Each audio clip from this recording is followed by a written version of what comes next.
सभी सखियों और सखाओं को नीलू का प्यार भरा नमस्कार। आज मैं आपके लिए लाई हूँ उषा प्रियंवदा की लिखी कहानी मान और हठ। आपसे अनुरोध है, यदि आपको पसंद आए तो चैनल को सब्सक्राइब अवश्य करें। तो शुरू करते हैं कहानी मान और हठ। जब बारात देखकर अमृता की सखियां अंदर आईं तो वे बहुत शांत थी। अमृता ने उत्सुक आंखों से उन्हें देखा, पर किसी ने उसके भावी पति के बारे में कुछ नहीं कहा। आशंका से अमृता का हृदय धड़क उठा, पर वह कुछ नहीं बोली, सिर झुकाए बैठी रही। अन्य स्त्रियां भी बारात देखकर अंदर आ रही थी। एक ने लंबी आह भरकर कहा, अपना अपना भाग्य है, कैसी चांद सी बेटी है और कैसा वर। उसकी नज़र जब सिमटी सिकुड़ी अमृता पर पड़ी तो वो अचकचाकर चुप हो गई। अमृता अपनी गोरी कलाई में पड़े चमकते गहनों और चूड़ियों को देख रही थी। अनायासी आंखें भर आईं और आंसू चू पड़े। आकुल हो सुषमा ने कहा, यह क्या पगली, रोती क्यों है? सभी कुछ तो मिला है तुझे। जरा सी देर को जब अन्य सखियां हट गई तो अधीर हो अमृता ने भरे कंठ से पूछा, सुषमा सच बता। सुषमा की आंखों से एक आंसू टपक पड़ा। केवल रूप से क्या होता है अमृता, और सब बातों में वो बहुत अच्छे हैं। सुषमा ने उसे ढांढस बताते हुए कहा, और सच ही, और सब बातों में मुकुल बहुत अच्छा था। धनी जज का अकेला बेटा, सुशिक्षित, अच्छी नौकरी, पर अमृता को इन सब से क्या करना। उसके दिल में तो इस बात ने गहरा घाव कर दिया था कि उसका पति अत्यधिक कुरूप है। झीना घूंघट उठाकर जिसने भी वधू का मुख देखा, उसने मुकुल का भाग्य सराहा। अपनी प्रशंसा का हर शब्द अमृता के दिल पर घूंसों सा लगा। उसका मन होता कि घूंघट फाड़ कर फेंक दे, स्त्रियों का मुंह नोच ले और दीवार से सिर टकरा टकरा कर मर जाए, पर वो वैसे ही शांत सिर झुकाए बैठी रही। बड़ी बड़ी काली आंखों में आंसू उमड़ते रहे और सिसकियां अपने में दबाए वो चुप बैठी रही। मुकुल को उन्हीं सब बातों की साध थी जो हर एक युवक को होती है, और शायद भाग्य से उसे ऐसी पत्नी भी मिल गई थी जो देखने में अनन्य सुंदरी थी। पर मुकुल ने एक बार भी ये सोचने की कोशिश नहीं की कि उस उर्वशी सी अमृता के भी न जाने क्या क्या अरमान होंगे। उसकी समझ में स्त्रियों को केवल यही चीजें चाहिए, रुपया, अच्छे अच्छे गहने, कपड़े, नौकर चाकर और मोटर, और वो ये सब चीजें अमृता को दे सकता था। जब कई दिन बीतने पर भी जगमग जगमग करते आभूषणों के बीच भी अमृता का मुख कुम्हलाया ही रहा तो मुकुल से रहा न गया। स्वर में विष भरकर बोला, क्या किसी पुराने प्रेमी से बिछुड़ जाने का गम है? ये एक ऐसी चोट थी कि अमृता तड़प उठी। उसकी आंखों से चिंगारियां सी झड़ी। बोली, कोई भी आंख वाला समझ सकता है कि मुझे किस बात का गम है। मुकुल एक क्षण को अवाक रह गया, फिर कहा, ओह, तो क्यों नहीं अपने माता पिता से कह दिया कि तुम्हें कामदेव चाहिए। आंसुओं से भीगे स्वर में अमृता ने कहा, वही लोग तो मेरे लिए दुश्मन हो गए। तब फिर मुझे क्यों दोष देती हो? मुझे तुम्हारी जैसी हजारों मिल सकती थी। अमृता ने कुछ नहीं कहा, चुपचाप सिसकती रही। मैं तुम्हारी जैसी हजारों को खरीद सकता हूँ। तुम्हें अगर अपने रूप का घमंड है तो मैं भी तुम्हें दिखा दूंगा। सिसक कर डूबे स्वर में अमृता ने कहा, आपको अपनी दौलत का घमंड है तो मैं भी आपको दिखा दूंगी। मुकुल बाहर निकल आया। क्रोध से उसने दरवाजा धड़ाम से बंद किया। जरा गुरूर तो देखो, अभी 5 दिन हुए हैं शादी को, बराबर से जबान चलाती है। अमृता फूट फूट कर रो रही थी। शक्ल सूरत तो ऐसी है कि जी चाहता है कि आंखें फोड़ ले, ऊपर से ये मिजाज। अगर जरा देखने में गनीमत होते तो शायद जमीन पर पैर नहीं रखते। सोचते होंगे कि अमृता रुपए पर बिक जाएगी। अभी समझा नहीं है कि अमृता किस मिट्टी की बनी है। फिर अमृता कुछ दिन और रही, मगर मुकुल उससे नहीं बोला।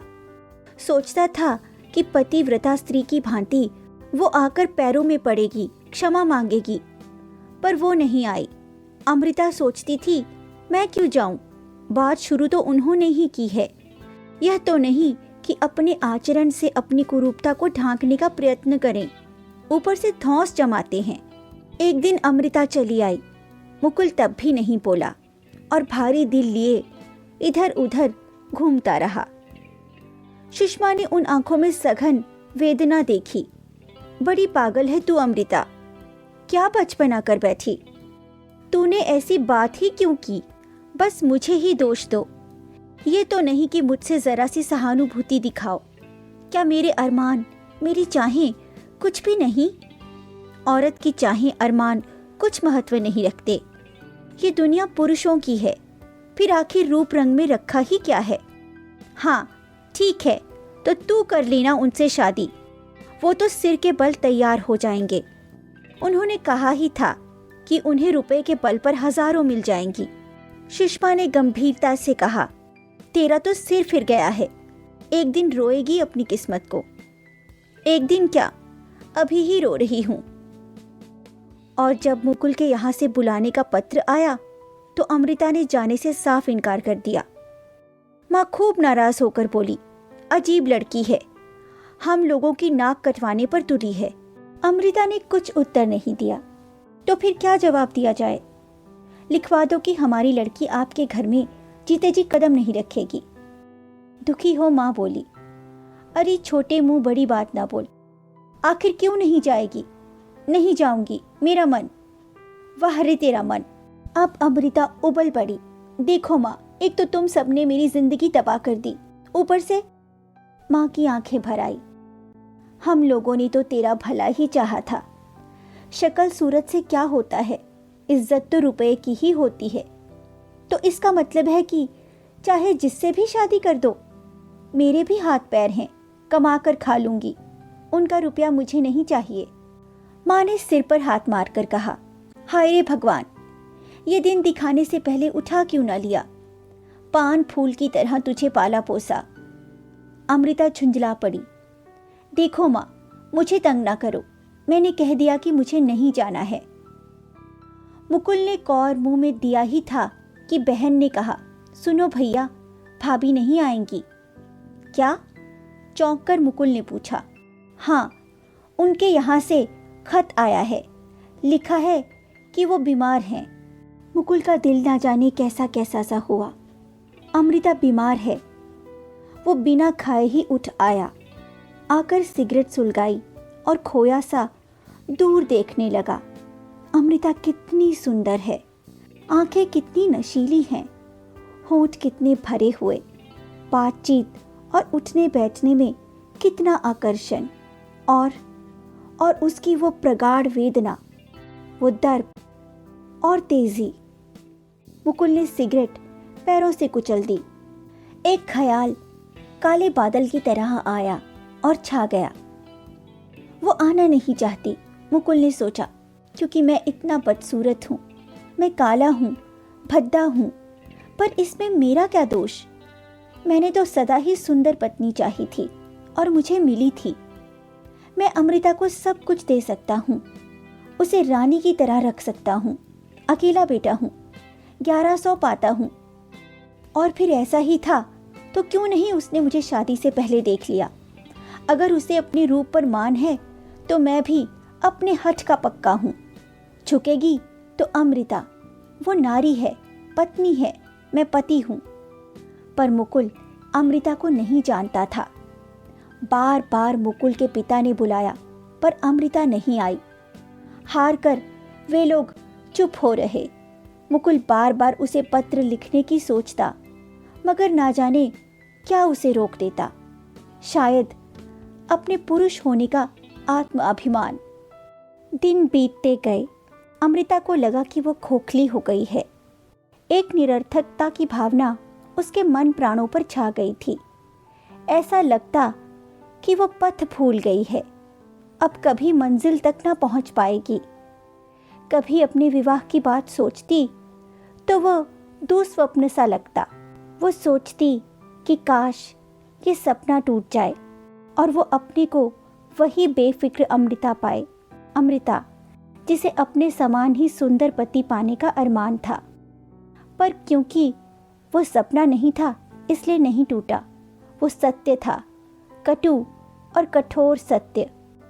अगर कोई सखी नेत्रों में उत्सुकता और स्वर में विदर्भ भरकर पूछती, अरे अमृता ससुराल कब जाओगी, तो वह स्वर को यथासाध्य सहज बनाकर कहती, पहले पढ़ाई तो खत्म कर लें।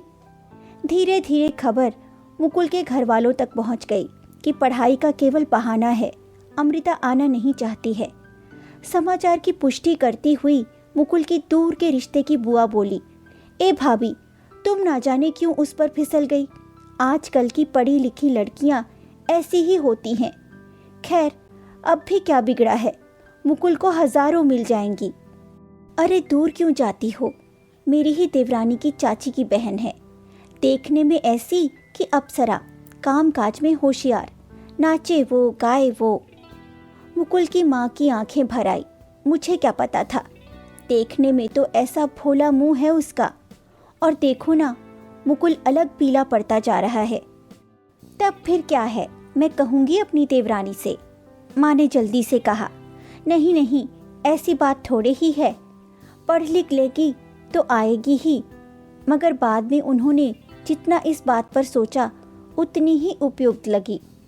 उन्होंने निश्चय किया कि अब अगर अमृता नहीं आई तो जाड़ों में मुकुल की दूसरी शादी कर देंगे, तब तक पहली शादी को काफ़ी दिन हो जाएंगे। और जब उस आखिरी खत का भी जवाब आ गया कि अमृता को पढ़ना बहुत है इसलिए वो आ ना सकेगी, तब साहस कर उन्होंने प्रसंग छेड़ा, एक लड़की है, सुना है कि अच्छी है। मुकुल ने तीव्र दृष्टि से माँ को देखा।